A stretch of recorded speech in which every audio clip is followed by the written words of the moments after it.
నమస్తే. ఒక విషాదకరమైనటువంటి ఘటన కరీంనగర్ పట్టణంలో చోటు చేసుకుంది. కరీంనగర్ పట్టణం టూ టౌన్ ఎస్ఐగా పనిచేస్తున్నటువంటి చంద్రశేఖర్ అన్నటువంటి ఒక ఎస్ఐ భార్య అయినటువంటి దివ్య. ఆమె కడుపు నొప్పి భరించలేక కొన్ని కెమికల్స్ తీసుకొని ఆమె నిన్న చనిపోయింది. ఆ సంబంధించినటువంటి మృతి పైన అనేక రకాలైనటువంటి అనుమానాలని దివ్య తరపునటువంటి బంధువులు, అలాగే వాళ్ళకు సంబంధించినటువంటి సీతంపేటకు సంబంధించిన గ్రామస్తులు వెల్లడిస్తూ ఉన్నారు. ఆమె దివ్య అనేటువంటి ఎవరైతే ఎస్ఐ భార్య ఉందో, ఎస్ఐ భార్య చాలా మంచిది.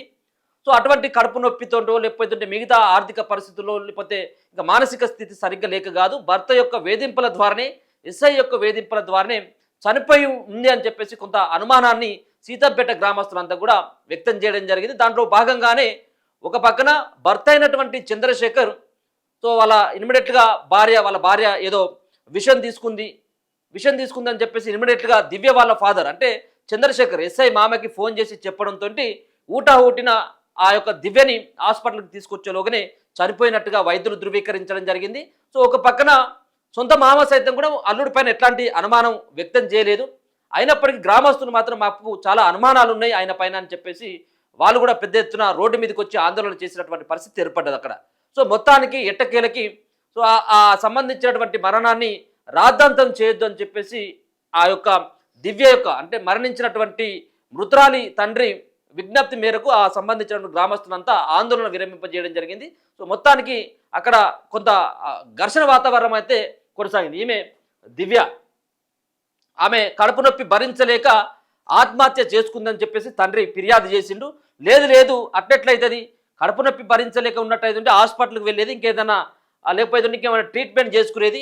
కడుపు నొప్పి భరించలేక ఉన్నట్టయితే వాళ్ళకు పెద్ద ఆర్థిక ఇబ్బందులు అయితే ఏమి లేవు కాబట్టి ఒకవేళ ఏ హాస్పిటల్ ట్రీట్మెంట్ చేసుకుంటే తప్పించి ఇట్లా చనిపోతుంది. ఇది కేవలం ఎస్ఐ అయినటువంటి చంద్రశేఖర్ తన భర్త దివ్య భర్త అయినటువంటి చంద్రశేఖర్ యొక్క వేధింపులతోటే ఆమె చనిపోయింది, భర్త వేధింపులతోటే ఆమె సూసైడ్ చేసుకుందని చెప్పేసి గ్రామస్తులు బంధువులు పెద్ద ఎత్తున రోడ్డు మీదకి వచ్చి ధర్నా చేయడం జరిగింది. నిన్న ఇదంతా కూడా కనపడతా ఉంది. సీతంపేటలో పోలీసులు గ్రామస్తుల మధ్య పెద్ద ఎత్తున కూడా వాగ్వాదం జరిగింది. చాలా మంది గ్రామస్తులంతా కూడా సీతంపేటలో ఉన్నటువంటి చాలా మందితో పాటు ఆమె దివ్య వాళ్ళ బంధువులు, వాళ్ళకు సంబంధించినటువంటి స్నేహితులంతా చాలా మంది ఇక్కడికి వచ్చి భర్త పైనే చాలా రకాల అనుమానాలని వ్యక్తం చేయడం జరిగింది. కానీ తండ్రి మాత్రం ఎవరైతే దివ్య తండ్రి ఎవరైతే ఉన్నారో దివ్య తండ్రి మాత్రం అట్లాంటిది ఏమి లేదు, మా కూతురికి కడుపు నొప్పి భరించలేకనే చనిపోయిందంటూ దివ్య తండ్రి అయినటువంటి సమ్మయ్య ఆయన కూడా పోలీసులకు ఫిర్యాదు చేయడం జరిగింది.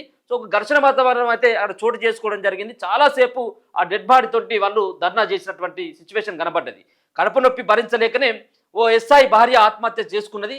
ఈ ఘటన కరీంనగర్ పట్టణంలో బుధవారం నిన్న వెలుగు చూసింది. ఒకసారి ఆ వివరాలను కనుక చూసినట్టయితే కరీంనగర్ హనుమాన్ నగర్లో ఉంటున్నటువంటి చంద్రశేఖర్ ఆయన కరీంనగర్ టూ టౌన్ ఎస్ఐగా ఆయనే పనిచేస్తున్నాడు. చంద్రశేఖర్కు ఇల్లందకుంట మండలం సీతంపేటకు చెందినటువంటి దివ్య అనేటువంటి మృతురాలు ఎవరైతే ఉన్నారో దివ్య అనేటువంటి ఆమెతోటి 2016లో వివాహం కూడా అయినట్టుగా తెలుస్తుంది. వీరికి 2 కుమారులు ఉన్నారు. మంగళవారం ఉదయం 2 పిల్లలు స్కూల్కు వెళ్తే చంద్రశేఖర్ ఆయన కూడా టూ టౌన్ పోలీస్ స్టేషన్లో ఆయన ఎస్ఐగా డ్యూటీ చేస్తున్నాడు కాబట్టి చంద్రశేఖర్ కూడా డ్యూటీకి వెళ్ళిండట. కొద్దిసేపటి తర్వాత దివ్య తండ్రి సమ్మయ్య భర్త చంద్రశేఖర్కు ఫోన్ చేసి గన్నేరు పువ్వులు ఆకులు కలిపినటువంటి రసం తాగినట్లు ఆమె చెప్పిందట. ఆమె గన్నేరు పువ్వులు అని గన్నేరు ఆకులతోటి ఒక మిక్సీలో రసం లాగా చేసుకొని ఆమె తాగిన ఇమ్మీడియట్గా భర్త అయినటువంటి చంద్రశేఖర్కి తండ్రి సమ్మయ్యకు ఇద్దరికి కూడా ఫోన్ చేసి నేను ఇది తాగడం జరిగింది, ఆ గన్నేరు పువ్వులు ఆకులు కలిపినటువంటి రసాన్ని కూడా తాగినట్టుగా ఇద్దరికి కూడా చెప్పడం జరిగింది. దాంతో చంద్రశేఖర్ ఎవరైతే ఎస్ఐగా దివ్య భర్త ఎవరైతే ఉన్నారో చంద్రశేఖర్ వెంటనే ఇంటికి వచ్చి దివ్యను స్థానికంగా ఉన్నటువంటి కరీంనగర్లోనే ఉన్నటువంటి ఒక హాస్పిటల్కి తరలించడం జరిగింది. పరిస్థితి కొంత అక్కడ ఉన్నటువంటి స్థానికంగా ఉన్నటువంటి డాక్టర్లు ఆ పరిస్థితిని చూసి ఇక్కడైతే చాలా ఇబ్బందిగా ఉంటుంది కాబట్టి హైదరాబాద్కి తీసుకువెళ్ళండి అని చెప్పేసి చెప్పడంతో భర్త ఇమ్మీడియట్గా ట్రీట్మెంట్ కోసం హైదరాబాద్ కూడా తీసుకురావడం జరిగింది. ట్రీట్మెంట్ తీసుకుంటూ అంటే హాస్పిటల్కి వచ్చినటువంటి కొద్ది నిమిషాల్లోనే ఆమె చనిపోయినట్టుగా వైద్యులు కూడా ధృవీకరించడం జరిగింది. కడుపు నొప్పి భరించలేక దివ్య ఆత్మహత్య చేసుకున్నట్లు ఆమె తండ్రి అయినటువంటి చిన్న సమ్మయ్య ఫిర్యాదుతో కేసు నమోదు చేసి 1 టౌన్ సిఐ రామచంద్రరావు కూడా తెలపడం జరిగింది.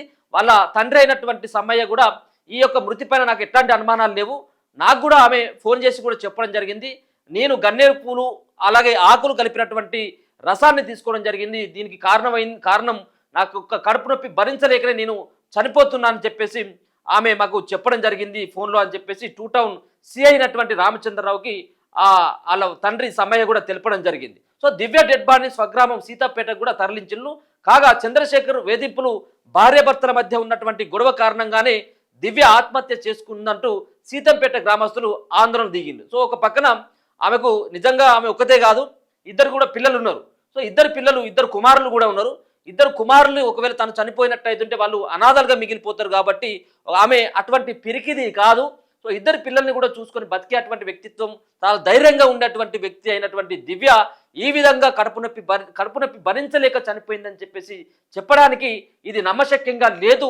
ఇది ఖచ్చితంగా భర్త అయినటువంటి చంద్రశేఖరే ఆమెను ఆయన వేధింపులతోటే ఈ విధమైనటువంటి ప్రయత్నం చేసిందని చెప్పేసి పెద్ద ఎత్తున సీతంపేట గ్రామస్తులు ఆందోళనకు దిగినట్టుగా తెలుస్తుంది. గ్రామస్తుల ఆందోళనతోటి చంద్రశేఖర్ను ఓ గదిలోకి పంపించినట్టు. సో మొత్తానికి అక్కడ ఉన్నటువంటి అంత్యక్రియలకి ఏర్పాట్లు చేస్తూ ఉంటే సో వందలాది మందిగా దివ్య బంధువులు ఆ యొక్క గ్రామస్తులు సీతంపేట గ్రామస్తులంతా కూడా వందల సంఖ్యలో వచ్చి పెద్ద ఎత్తున కూడా చంద్రశేఖర్ని ఖచ్చితంగా శిక్షించాలి, దీంట్లో నిందితుడిగా చంద్రశేఖర్ని ఖచ్చితంగా కూడా చేర్చాలని చెప్పేసి పెద్ద ఎత్తున గ్రామస్తులంతా కూడా డిమాండ్ చేయడం. ఒకవేళ కనుక ఆ ఎస్ఐ ఎవరైతే ఈ మృతురాలి భర్త అయినటువంటి చంద్రశేఖర్ని దొరికితే ఏమైనా కొట్టేటట్టుగానే అక్కడ ఆగ్రహానికి గురి కావడం జరిగింది చాలా మంది గ్రామస్తులు కానీ దివ్య యొక్క బంధువులు కానీ. సో మొత్తానికి అక్కడ ఉన్నటువంటి ఈ ఆందోళన చేస్తున్నటువంటి ఈ నేపథ్యంలోనే చంద్రశేఖర్ని ఓ గదిలోకి పంపించడం జరిగింది. ఎందుకంటే బయటకు వచ్చిన తర్వాత ఒకవేళ మళ్ళీ గ్రామస్తులు తిరుగుబాటు చేసి కొట్టేటువంటి ఆవశ్యకత ఉండడంతో ఆయనను చంద్రశేఖర్ను గదిలోకి పంపించారు. దీంతో ఆగ్రహానికి గురైనటువంటి గ్రామస్తులు స్థానిక సిఐ లక్ష్మీనారాయణ, ఎస్ఐ క్రాంతి కుమార్తో వాగ్వాదానికి దిగిళ్ళు. ఎట్లా లోపల మీరు పంపించడం జరిగింది, ఖచ్చితంగా మేమే ఇదేందో తాడో పేడో తేల్చుకుంటామని చెప్పేసి గ్రామస్తులంతా కూడా వాళ్ళు సిఐతో పాటు ఎస్ఐ క్రాంతి కుమార్ తోటి వాళ్ళు వాగ్వాదానికి దిగిండ్రు. గ్రామంలో తీవ్ర ఉద్రిక్తత నెలకొనడంతో పోలీసులు చంద్రశేఖర్ను అక్కడి నుంచి పంపించి వేయడం జరిగింది. సో మొత్తానికి అక్కడ అంత్యక్రియలు అయిపోయేంత వరకు కూడా చంద్రశేఖర్ లేడు. ఎవరైతే టూ టౌన్ పోలీస్ స్టేషన్లో పనిచేస్తున్నటువంటి మృతురాలి భర్త అయినటువంటి చంద్రశేఖర్ని సో ఇక్కడ అంత్యక్రియల్లో పాల్గొని మొత్తానికి చివరి వరకు కనుక ఉన్నట్టయితే ఈ ఆందోళన ఈ ఉద్రిక్తత ఇంకా ఎక్కువ మొత్తంలో ఉండేటువంటి అవకాశం ఉంటుందన్నటువంటి ఆ నేపథ్యంలో పోలీసులు మొత్తానికి మధ్యలోనే భర్త అయినటువంటి చంద్రశేఖర్ని అక్కడి నుంచి పంపించడం జరిగింది. దీనిపైన పూర్తి ఆధారాలు మేము ఖచ్చితంగా సేకరిస్తాం, పూర్తిగా దర్యాప్తు చేస్తాం. దీంట్లో ఎవరిని కూడా వదిలిపెట్టేటువంటి ప్రసక్తి లేదు. ఆయన ఎస్ఐ కానీ ఇంకెవరైనా కానీ ఇంకెంతమంది ప్రోద్బలంతోటైనా ఇంకెంతమంది తోటి చెప్పించినప్పటికీ కూడా ఖచ్చితంగా దీంట్లో ఇన్వెస్టిగేషన్ పూర్తి స్థాయిలో పారదర్శకంగా చేస్తాం. అసలైనటువంటి వ్యక్తులకి దీంట్లో ఆమె సుసైడ్కి ఎవరైతే కారణమైన ఉంటారో వాళ్ళని ఖచ్చితంగా మేము శిక్షిస్తామని చెప్పేసి పోలీసులు హామీ ఇవ్వడంతో కొంత అక్కడ ఉన్నటువంటి గ్రామస్తులు కొంత శాంతించడం జరిగింది. దాని తర్వాత యథావిధిగా ఆ సంబంధించినటువంటి కార్యక్రమాలన్నీ కూడా పూర్తి కావడం జరిగింది. తండ్రి మాత్రం ఎందుకు మరి కూతురు యొక్క మృతి పైన ఎందుకు అనుమానం వ్యక్తం చేయలేదు, కాస్త కూడా ఆయన కూడా సేమ్ కడుపు నొప్పుతుంటే చనిపోయిందని చెప్పేసి పోలీసులకి కంప్లైంట్ ఇవ్వడం వెనుక ఏంటిదన్నటువంటి దానిపైన గ్రామస్తులు అనేక రకాలైనటువంటి అనుమానాలను అయితే వ్యక్తం చేస్తూ ఉన్నారు.